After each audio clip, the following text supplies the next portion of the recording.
자, 이번 시간에는 대망의 7단원 여러분들 부정적분에 대해서 여러분들 공부를 한번 해보도록 하겠습니다. 지난 시간까지 여러분들 미분 잘했죠? 미분 도함수의 활용 3까지 하면서 좀 길다면 길었지만 1, 2, 3를 하면서 여러분들 함수의 그래프를 정확히 그릴 수 있는 그런 어떤 엄청난 능력, 그쵸? 그리고 함수와 방정식과 어떤 부등식 이런 관계들에 대해서 열심히 공부를 했잖아요. 이번엔 잠깐 쉬어갈 거야. 바로 부정적분이라고 해서 여러분들이 미분을 다 공부를 했으니까 이제 적분으로 넘어가는데 미분이 되게 많이 힘들었잖아요. 그쵸? 그래서 적분 이제 앞부분 너네 적분 어떻게 하는 거야? 이제 미분 다 공부했으니까 이제 적분하기 전에 좀 이렇게 기본적인 것들 얘네들 먼저 공부를 하고 넘어가야 돼 라는 그런 파트예요. 마치 미분을 우리가 처음 공부했을 때 미분계수 어떤 공식들에 의해서 어떻게 미분이 만들어지는지 그런 것들 되게 연습했고 막 미분하는 연습했잖아. 그쵸? 그런 것처럼 부정적분도 미분의 첫 과정처럼 적분의 첫 과정 아주 쉬운 단원입니다. 그래서 요거 하면서 여러분들 조금 쉬었다 가도록 한번 해볼게요. 자, 일단 첫 번째 부정적분의 뜻이 뭐냐 이런 얘기가 있는데, 우리가 적분이면 적분이지 왜 앞에다가 부정이라는 말을 썼냐면요, 이런 얘기야. 우리가 어떤 함수가 있는 거야. 어떤 함수가 뭐 예를 들어서 x의 제곱 플러스 아주 쉬운 걸로 할게요, 3x 이런 귀여운 2차 함수가 있다. 근데 누가 이 녀석을 미분을 해달래요. 그럼 우리 미분 배웠으니까 미분을 할 거 아니야. 이렇게 그럼 미분을 하면 이 앞으로 떨구면서 차수가 내려가는 거죠. 그리고 얘는 뭐 3이 되겠죠. 이렇게 자, 그러면 지금부터 나는 뭐 할 거냐면 얘가 없는 거야. 미분된 함수 2x 플러스 3이라는 놈을 보고 원래 함수가 뭔지 한번 추론해달래. 얘가 뭘까요? 이걸 추론하는 과정, 이 과정을 적분한다 라고 이야기합니다. 여기서 얘로 넘어오는 과정을 뭐 한다고요? 미분한다 이렇게 이야기를 하고요. 여기서 얘로 올라가는 과정, 이 과정을 적분한다 이렇게 이야기를 할 건데, 적분을 한번 해볼게요. 반대로 한번 생각해보자. 아까 있었던 거 써있던 거 잘 생각해보면 여기가 x제곱이었잖아요. 그쵸? 아까 있었던 거 여기 있는 거 잘 생각해보니까 여기 3x란 말이야. 선생님 얘를 미분하면 얘가 돼요. 반대로 얘를 적분하면 얘가 되네요. 여기까지가 아주 괜찮은 미적분 개념이라고. 미분을 그대로 반대로 해주면 적분이 되는 건데 참 신기하게도 여기에 내 마음대로 숫자를 아무거나 써도 상관이 없어요. 이거 3이어도 상관이 없어. 왜? 만약에 x제곱 플러스 3x 플러스 3이라는 어떤 함수가 있었는데 그 함수를 미분하면 얘가 되죠. 그쵸? 어차피 3이라는 요 상수는 미분을 했을 때 뭐가 되는 놈이니까 0이 되는 놈이니까 여기에 3이 있었어도 사실 틀린 말이 아니야. 아니야. 여기 3 아니에요, 선생님. 여기 마이너스 7 이런 것도 가능해요. 맞아요. 이렇게 말한 사람도 다 맞습니다. 그러면 여기가 뭔지 정확히 정의할 수가 있어요, 없어요? 없죠. 그래서 이 적분을 뭐라고 부르냐면 정확히 정의할 수 없다고 해서 부정이라는 말을 써서 부정적분이라고 이야기합니다. 그리고 부정적분은 이 값을 임의대로 결정할 수가 없어요, 여러분들이. 그래서 이렇게 보통 일반적으로 상수 C를 나타내는 그 상수를 보통 C라고 많이 표현하는데, 이렇게 플러스 C라는 적분상수라는 이름을 붙여서 적분을 한다. 이게 바로 이제 이 부정적분의 모든 거라고 여러분들이 보시면 되겠습니다. 얘가 뭔지 몰라요. 그쵸? 얘가 뭔지 모르기 때문에 우리가 함부로 이 값을 정의할 수는 없어. 대신에 출제자가 뭐 예를 들어서 F1은 3이다를 줘서 이 C를 구할 수 있게 해줍니다. 아시겠죠? 그런 문제들 이제 뒤에 가서 계속 만날 거고, 누군가가 여러분한테 적분을 해 라고 이야기를 한다면, 아니면 적분을 해주세요 라고 이야기를 한다면 무조건 부정적분을 하라는 거야. 정확히 정의할 수 없는 적분이 되는 거예요. 아시겠죠? 그게 바로 요 7단원 부정적분에 대한 모든 내용입니다. 그걸 그렇게 좀 뭐랄까요, 수학적으로 좀 써놓은 거야. 이게 무슨 얘기냐면 대문자를 미분했더니 소문자가 됐다. 그러면 이 대문자라는 놈을 이 소문자에 뭐라고 부른다? 부정적분이라고 한다. 이렇게. 그래서 이걸 기호로 나타내면 대문자를 미분한 게 이렇게 소문자가 된다. 요건 이제 우리가 미분 시간에 배웠던 기호고요. 우리가 이제 적분기호라는 걸 배우게 될 텐데, 적분기호 다시 한번 보시면 소문자의 부정적분을 구하는 것은 이렇게, 그러니까 소문자를 적분하세요. 소문자의 부정적분을 구해주세요. 이런 말들이 fx를 뭐 하는 것이다? 적분한다 라고 합니다. 아까 처음에 내가 얘기했죠. 이 녀석을 적분해주세요 라는 이 말 자체가 뭐 하라는 얘기라고요? 무조건 부정적분하라는 뜻이라고요. 적분하세요가 부정적분하세요 이거랑 똑같은 말이라고요. 아시겠죠? 자, 그렇게 되면 이걸 또 이제 기호로 여러분들이 나타낼 줄 알아야 되는데 기호도 생각보다 어렵지 않아요. 여기 뭐라고 써있죠? 잘 모르죠? 얘는 뭐냐면 S라는 놈을 되게 길게 느려 쓴 수학적 기호예요. 그래서 읽을 때는 인테그랄이라고 읽습니다. 인테그랄. 읽을 때는 S를 이렇게 길게 늘어뜨린 수학적 기호인데 얘를 인테그랄. 당연히 어디서 나왔겠니? 썸에서 나온 겁니다. 더하라는 기호에서 나온 건데 이제 여기서 나온 게 또 다른 게 하나가 뭐냐면 시그마거든? 수 1시간에 배운 시그마 이렇게 쓰는 거 있잖아. 시그마 K는 1부터 N까지. 요런 기호가 또 이제 썸에서 파생이 됐고 요것도 마찬가지로 인테그랄. 요 인테그랄도 썸에서 그대로 파생이 된 건데 나중에 이제 또 설명을 하겠지만 인테그랄과 시그마는 성질이 똑같아요. 인테그랄과 시그마는 성질이 똑같고 바로 뒤에서 살짝 얘기할 건데 요건 좀 여러분들이 갖고 계시면 좋겠습니다. 요거의 뜻이 뭐냐면 적분하세요 그런 뜻입니다. 인테그랄 누구를? fx를 그리고 뒤에다가 dx를 꼭 써줘야 돼요. 요건 이제 x에 대하여 이런 뜻입니다. fx를 적분을 하긴 하는데 누구에 대해서 적분했는지는 알려줘야 될 거 아니야. 갑자기 생뚱맞게 요놈을 적분하라고 했는데 그냥 우리는 흔히 얘가 x에 관한 식이니까 x에 대해서 적분을 하겠죠. 근데 그냥 t에 대해서 적분을 하세요. 이러면 얘를 순수하게 우리가 지금 상수로 봐야 된다는 거야. 그럼 상수를 적분할 때는 상수를 뒤에서 좀 배우겠지만 뒤에다가 그냥 그대로 변수를 붙여주면 되거든. 그래서 얘를 완전히 x에 관한 적분을 할 것이냐 t에 관한 적분을 할 것이냐는 굉장히 중요한 얘기입니다. 그래서 뒤에다가 어떤 문자, 어떤 변수에 관해서 적분을 할지는 뒤에 꼭 써줘야 돼요. 이렇게 해서 dx 쉽게 설명하려고 했는데 갑자기 이렇게 좀 이런 기호들을 만나니까 조금 어렵게 설명이 되고 있습니다. 그래서 요거의 뜻이 다시 한번 설명해주면 적분하세요 fx를 누구에 대해서 x에 대해서 이런 뜻이고요. 소문자를 적분해서 뭐가 된다? 대문자가 된다. 이렇게 여러분들이 생각을 해주시면 되겠네요. 그리고 플러스 C. 뒤에 C는 적분상수다. 이렇게 이야기를 하면 되겠습니다. 여기 써있네요. 인테그랄의 의미 뭐 하시라고요? 적분하세요. dx의 의미 뭐라고요? x에 대하여 이런 뜻입니다. 이게 이제 적분. 여러분들 적분. 적분 이런 거고요. 이제 뒤에 보면은 이런 것들이 있단 말이야. 이런 것들. 이런 기호들이 있기 때문에 이런 기호랑 함께 이 7단원을 공부를 하셔야 돼요. 자, 근데 이 기호 다시 한번 잠깐만 보자. 인테그랄 fx dx. 요 놈이 뭐가 된다고요? 그렇지. 대문자 fx가 된다고요. 그리고 항상 적분을 하면 적분상수 C가 생깁니다. 선생님 그러면 문제에서요. 대문자 fx랑 소문자 fx가 나오면 무조건 서로는 미적분의 관계인가요? 아닙니다. 여러분들 이 멘트가 있어야 돼요. 이 멘트가 있거나 아니면 어떤 멘트? fx의 부정적 여기 있다. 어디 있어? 대문자 fx를 fx의 부정적분이라고 한다. 이런 말들이 있어야 돼요. 그러니까 요 인테그랄 식이 아예 존재를 하거나 아니면 이런 말이 있거나 아니면 이런 말이 있거나 이런 식으로 대문자 f와 소문자 f의 어떤 관계를 설명을 해줘야지만 여러분들 대문자와 소문자는 서로 미적분의 관계다. 이렇게 말할 수 있는 거야. 지금 나는 이렇게 썼어요. 그러면 대문자와 소문자는 서로 미적분의 관계다. 이렇게 하고 넘어가시면 됩니다. 자, 그러면 이 인테그랄이라는 놈이 무슨 의미를 갖고 있다? 바로 적분하세요. 이런 뜻입니다. 적분하세요. 그 다음에 이 dx라는 놈이 뭐라고요? x에 대하여 이런 뜻입니다. 그러면 이 다음 페이지 바로 넘기니까 여기에 d 읽을 때 이렇게 읽어요. d, dx. dx분의 d라고 읽진 않아요. 근데 유럽에서는 또 dx분의 d라고 읽는 게 크게 중요한 건 아니잖아 하면서 그냥 dx분의 d라고 읽기도 한대요. 그쵸?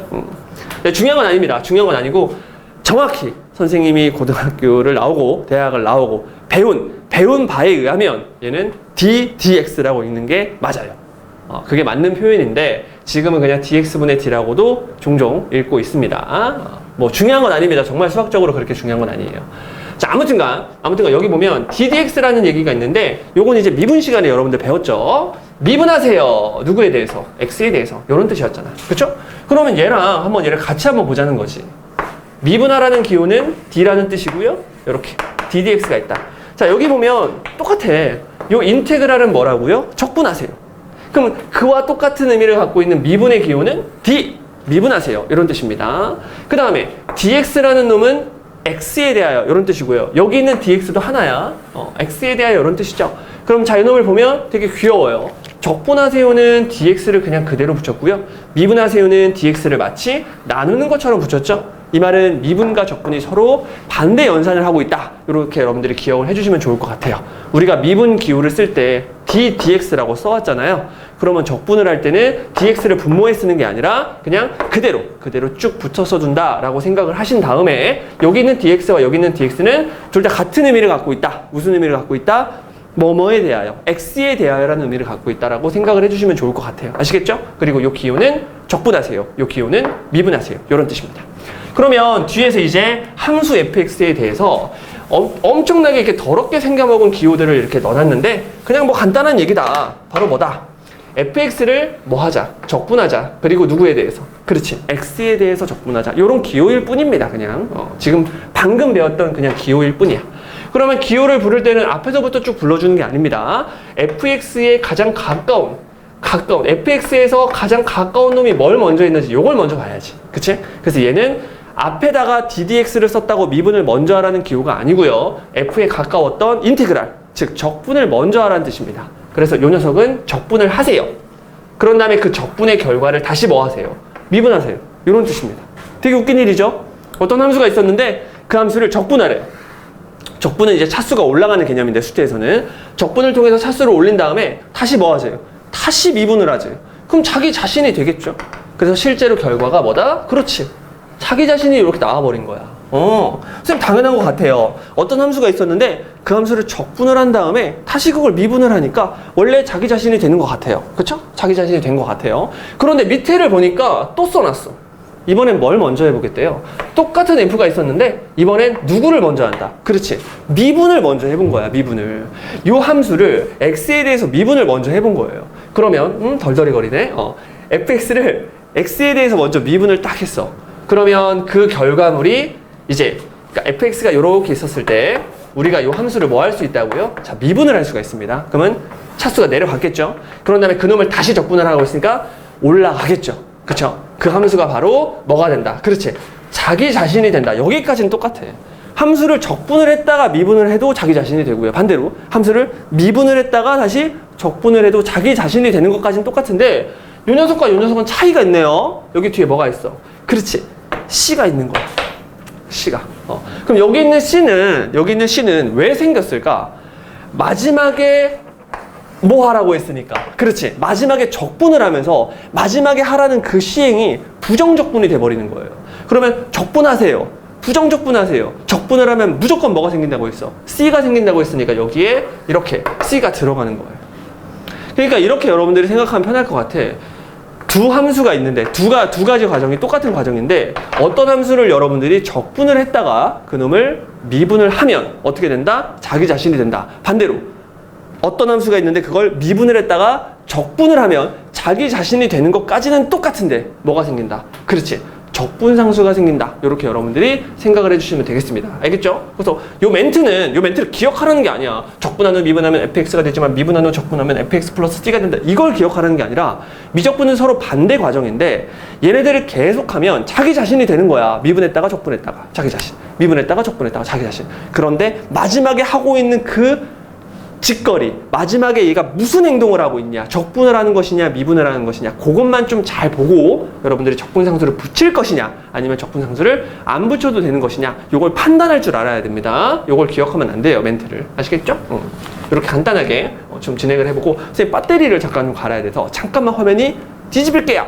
자, 이번에는 여러분들 적분을 진짜로 하는 방법, 방금 전까지는 그냥 단순히 적분하는 기호에 대해서, 그 다음에 적분이 무엇인지, 미분의 완전히 반대 과정이구나, 적분을 하라고 그러면 무조건 부정적분 하세요, 맨 뒤에 적분상수 C를 붙여야 됩니다, 뭐 이런 거, 그 다음에 미분하는 거 적분하고 미분하고 이런 것들에 대한 어떤 이론을 배웠는데 이제는 진짜 여러분들이 계산을 할 수 있어야 되거든요. 그래서 적분하는 방법에 대해서 잠깐 설명을 해보도록 하겠습니다. 적분이 뭐 그렇게 어려운 게 아닙니다.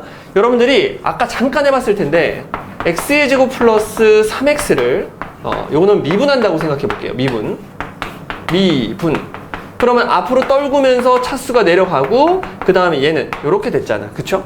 그럼 여기서 일로 넘어오는 과정을 이제 적분이라고 하니까 여러분들이 머리만 조금 잘 쓰면 미분의 역과정을 그냥 바로 적분이라는 개념을 몰라도 미분이 이렇게 되는 거니까 적분은 이렇게 되겠지 라고 바로 추론을 할 수가 있습니다. 그쵸? 그런데 그걸 공식화 시켜본 거야. 일반화 시켜본 거야. 그게 바로 적분법이라는 겁니다. 미분법. x에 n승이 있었어요. 요 놈을 미분하라고 그러면 n을 앞으로 떨군 다음에 차수가 내려가는 과정. 이 과정이 여러분들 미분법이었잖아. 다항함수의 미분법. 그러면 똑같이 적분하는 방법도 있는 거야. x의 n승을 적분하는 거예요. 요 놈을 적분해보자. 그럼 요 녀석은 어떻게 하면 적분을 할 수 있을까? 얘랑 완전히 반대 과정이야. 얘 어떻게 했는지 다시 한번 생각해 볼게요. 처음에 n을 떨궜지. 그 n을 떨군다는 게 사실 얘를 곱한 거거든요. 그래서 얘를 그냥 곱한 거야. 그리고 차수가 하나 내려갔습니다. 됐죠? n을 곱하고 차수가 내려갔어요. 이걸 완전 반대로 한다고 생각해 볼까? n을 곱하고 차수가 내려갔어요. 이걸 반대로 하면 차수가 올라갔어요부터 시작하는 거야. 아시겠죠? 그래서 누군가가 요 녀석을 적분해달라고 그러면 차수가 먼저 뭐부터 하면 돼? 올라가면 돼요. 차수가 한 칸 폭 올라가면 됩니다. 그런 다음에 아까 요거 다시 한번 볼까요? n을 곱했죠? n을 곱했죠? 근데 n을 곱할 때 이걸 보고 n을 곱한 게 아니잖아. 누굴 보고 곱한 거야? 그치? 얘를 보고 n을 곱했던 거잖아. 그쵸? 얘를 보고 n을 곱했던 거잖아. 그런 느낌이잖아. 얘를 보고 n 플러스 1을 곱할 거 아니야, 여기다가. n 플러스 1을 곱했음에도 불구하고 여기 아무것도 안 생기려면 여기 밑에 뭐 있으면 돼? 그렇지. n 플러스 1분의 1이 있으면 된다, 야. 근데 이것도 지금 역추론한 거잖아. 안 하겠다고요. 어떻게 하겠다고요? 얘를 보고 나누겠다고요. 요 놈의 역수를 앞에 곱한다. 얘로 나눈다. 이렇게 기억하면 된다고. 왜? 미분은 n을 곱했잖아. 그럼 적분은 나누겠지 라고 생각을 하시고 미분의 완전한 역연산을 그냥 그대로 진행하면 됩니다. 한 번만 연습해 볼까요? 만약에 x에 3승이 있었다. 얘를 적분해보자. 그럼 이 공식 보지 말고 그냥 차수가 늘어나네요. 차수가 하나 올라갔죠? 그런 다음에 얘를 보고 나눠주면 됩니다. 이렇게 깔끔하게. 됐죠? 아주 깔끔하게 적분을 했고요. 적분을 하면 무조건 적분상수 C가 뒤에 붙는 거예요. 이렇게. 조금 귀찮지만 여러분들 부정적분 할 때 항상 적분상수 C를 붙여줘야 됩니다. 적분 어떻게 한다고요? 차수를 올린다. 그 다음에 눈에 보이는 지수에 있는 놈을 나눠준다. 이렇게 생각을 해주시면 되겠습니다. 아시겠죠? 자, 그 다음에 두 번째는 뭐냐면 이렇게 상수가 있을 때 fx에 상수가 있으면 어떻게 되나? 여기 끝날 때 dx로 끝나잖아요. 그쵸? 이 dx는 적분 변수, x만 변수로 보겠다 이런 뜻이기 때문에 a라는 문자가 있을 때 얘를 앞으로 이렇게 내보낼 수가 있습니다. 이건 마치 뭐랑 똑같은 성질이냐면 시그마 k는 1부터 기억이 나나요? n까지 여기에 이렇게 3k라는 놈이 있는 거야. 그러면 변수가 k였기 때문에 3은 상수 취급할 수 있거든? 그래서 3을 앞으로 내보내면서 시그마 k는 1부터 어디까지? n까지 k. 이런 식으로 여러분들이 상수를 앞으로 내보냈잖아요. 시그마랑 인테그랄이랑 성질이 완전히 똑같기 때문에 얘도 마찬가지로 a를 앞으로 내보내는 이 성질을 갖고 있습니다. 따라서 a는 가만히 냅두고 변수를 달고 있는 놈만 적분한다. 얘가 이런 뜻이야. 그러니까 얘가 무슨 뜻이냐면 만약에 적분을 해달래요. 누가 이런 놈을 해달라고 하면요. 그냥 4는요. 앞으로 내보내세요. 이런 뜻이라고. 4는 앞으로 내보내고 얘만 적분을 해주세요. 자, 그런데 이 4를 앞으로 내보내는 일도 거의 일어나지 않아요. 사실은 이 4를 실제 계산할 때 내보내지도 않아. 그냥 4가 여기 있어도 우리는 생각하는 거야. 어차피 4는 적분을 할 필요가 없으니까 x의 4승 요 놈만 적분을 하자 해서 굳이 성질을 몰라도 몸이 그냥 자연스럽게 받아들일 거예요. 그냥 얘 적분하라고 하면 차수가 하나 늘어나시고, 그쵸? 그 다음에 얘로 나눠주면 되니까 앞에 5분의 1을 그냥 곱하면 된다고. 근데 이걸 따로 쓰지 않고 인간은 4를 5로 나누면 되니까 따로 쓰지 않고 여기다 그냥 5분의 4라고 그냥 써오는 거예요, 지금까지. 무의식 중에 하는 행동이 전부 다 인테그랄이 가지고 있는 성질을 그냥 지키게 되어 있습니다. 그러니까 여러분들 너무 신경 쓰지 않아도 좋습니다. 요게 A가 앞으로 나가는 요 성질은 어디서 많이 좀 쓰냐면 만약 문제에서 여기도 이제 EX가 있고요. 여기도 이게 4 이런 게 있는 거야. 근데 이런 것뿐만 아니라 뒤에 함수가 더 있어. 근데 앞에 인테그랄이 이렇게 걸려 있는 거야. 그러면 여기도 2가 있고 여기도 4가 있으니까 여러분들이 2로 빼내는 거 요런 거 이제 할 때 얘가 유용하게 쓰이는 거예요. 그냥 그럴 뿐이에요. 평소에는 이런 걸 막 일일이 계산할 때마다 다 인테그랄 밖으로 빼서 한번 다 쓴 다음에 그걸 일일이 적분하거나 그러지 절대 않습니다. 아시겠죠? 그냥 몸에서 기억하고 몸에서 느끼는 대로 여러분들이 연산을 그냥 해주시면 돼요. 아시겠죠? 아무튼간 상수는 나갈 수 있다. 상수 취급돼서 나간다. 이렇게 생각을 해주시면 됩니다. 요 녀석은 이제 상수예요. 요거는 상수가 앞으로 나가는 인테그랄의 성질을 잠깐만 써보면 이렇게 되거든. 근데 되게 웃기잖아. A가 나가고 나면 여기 아무것도 안 쓰는 거잖아. 실제로 아무것도 안 써도 돼요. 아무것도 안 써도 되는데 여기에 1이 이렇게 생략이 되어 있는 겁니다. 그래서 1을 적분하라고 그러면 뭐가 된다? X가 된다. 그래서 이 녀석은 A는 가만히 냅두고 X가 되는데 어떤 미친놈이 이걸 적분할 때마다 이렇게 바꾸고 요놈을 다시 이렇게 바꾸겠니? 절대 안 그런다고요. 그냥 누군가가 어떤 상수를 적분하라고 그러면 그 상수 뒤에다가 적분 변수 x를 그냥 붙여주시면 돼요. 마치 아까 예제에서 선생님이 이렇게 3x라는 놈을 우리가 미분을 하면 3이 되잖아. 그럼 반대로 3을 적분할 땐 3x가 되겠죠. 그쵸? 그래서 어떤 상수를 적분할 때는 뒤에 적분 변수를 그냥 그대로 붙이면 된다는 그런 이론이야. 아시겠죠? 그래서 요 정도까지 여러분들이 요 세 가지 정도까지만 알고 있으면 일단 인테그랄 적분을 하는 거에선 전혀 문제가 없고요. 네 번째, 이게 바로 이제 시그마랑 성질이 똑같다는 아까 언급했던 그 얘기야.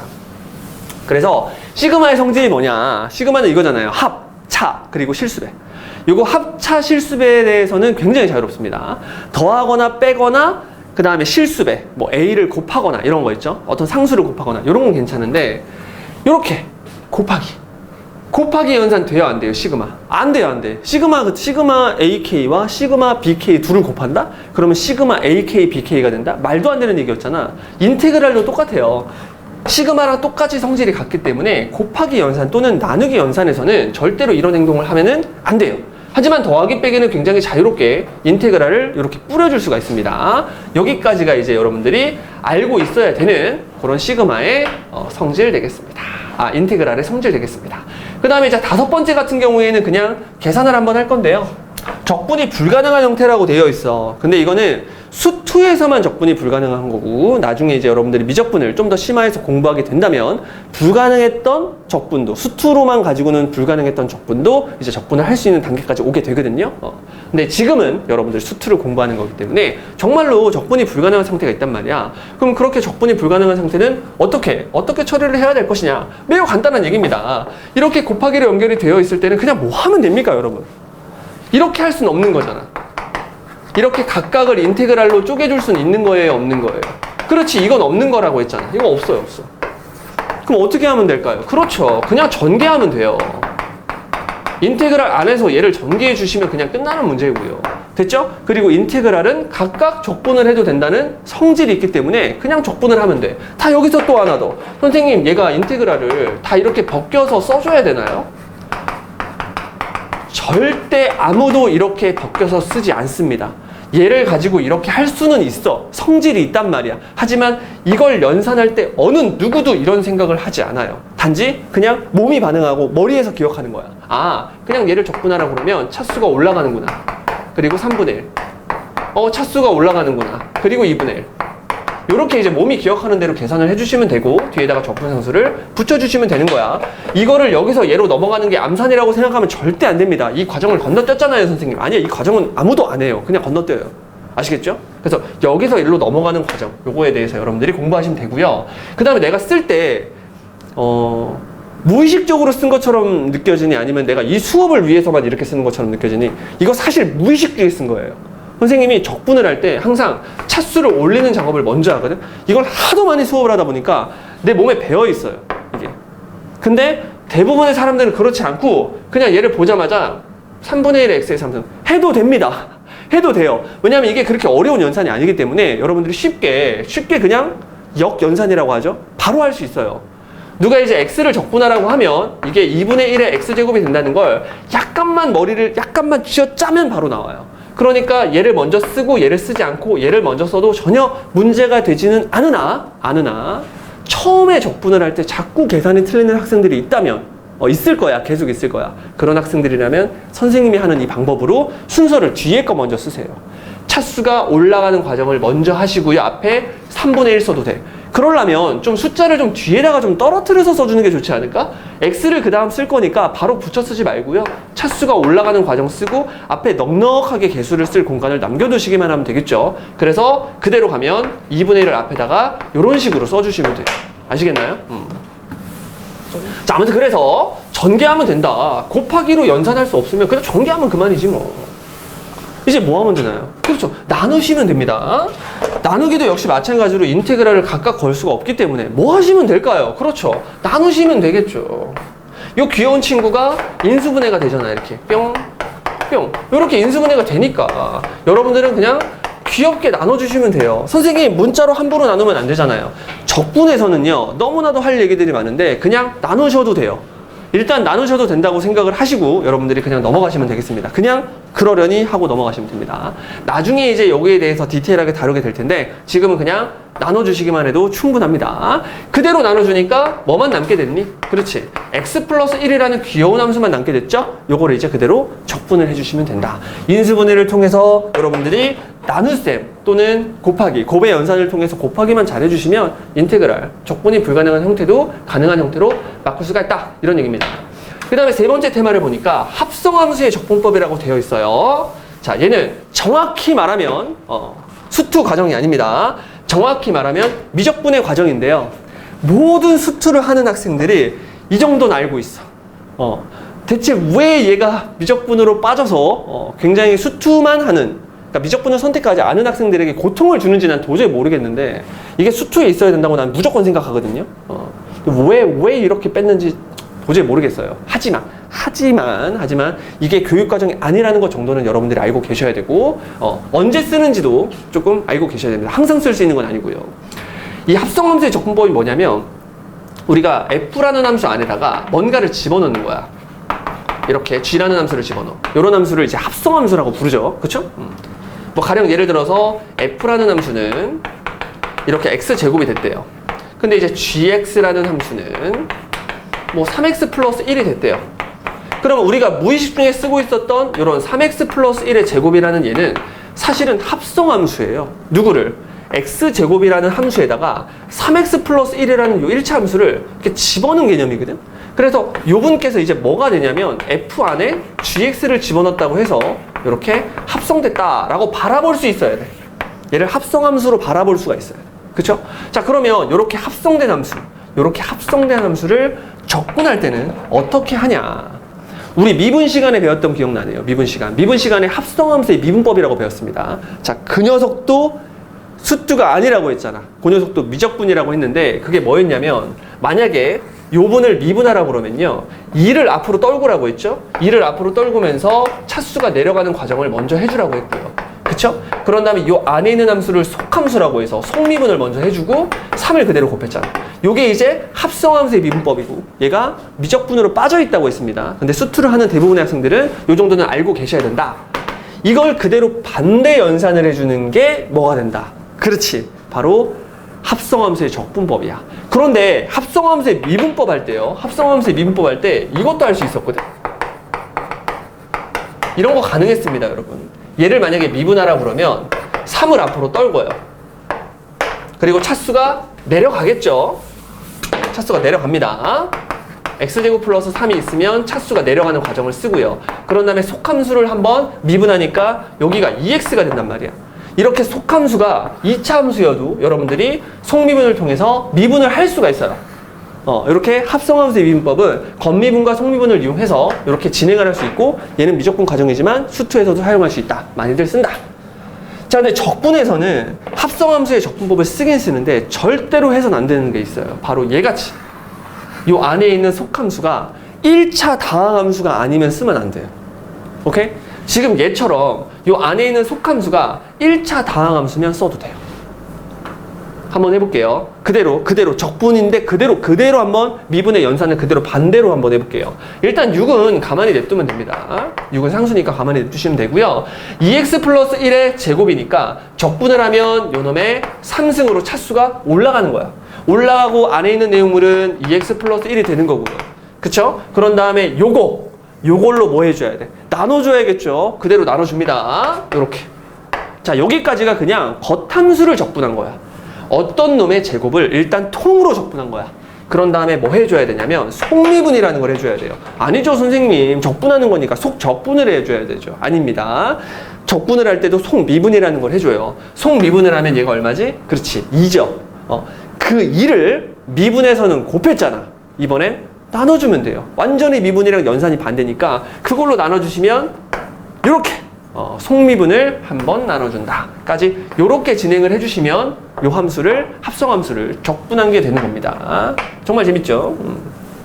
다음 식을 적분해봐요. 실제로 여러분들 미분해봐. 미분하면 제가 돼요. 왜? 요거 없어졌죠. 그냥 없어진 거예요. 그쵸? 3 앞으로 떨구고 차수가 내려간 다음에 속미분 한번 더 하니까 저렇게 앞에 6이 생기잖아요. 그치? 요게 바로 이제 뭐 한다. 그렇지. 합성함수의 적분을 한다. 여러분들 교재 보시면 주의사항이라고 해가지고 얘를 함부로 쓸 수 없다 해가지고 나와 있죠. 여기가 이제 1차 다항식이 아닐 때, 뭐 2차식일 때, 3차식일 때는 왜 안 되는지에 대해서 간단하게 설명을 해놨습니다. 차수는 같을 수 있지만 함수의 성질이 완전히 달라.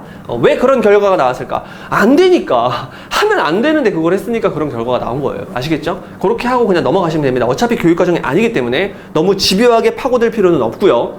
여러분들이 이런 놈을 만났을 때 전개를 해서 적분을 해도 돼. 원래 그게 진짜 교육과정이지만 이 정도는 합성함수의 적분법을 이용해서 여러분들이 적분을 했으면 좋겠습니다. 됐죠? 뿅? 자, 이제 마지막 테마네요. 우함수와 기함수는 서로 미분, 적분의 관계에 있다. 자, 우함수는 이제 중국말인데 Y축 대칭함수를 우함수라고 부르고요. 기함수는 원점 대칭함수를 기함수라고 부릅니다. 보통 우리가 다루고 있는 다항함수, 수투에서는 짝수차 함수. 요거 짝수차 함수 요 놈을 이제 뭐라고 부르냐면 우함수라고 부르고요. 그쵸? 홀수차 함수. 요거 이제 홀수차 함수 요 놈을 뭐라고 부른다? 기함수라고 부릅니다.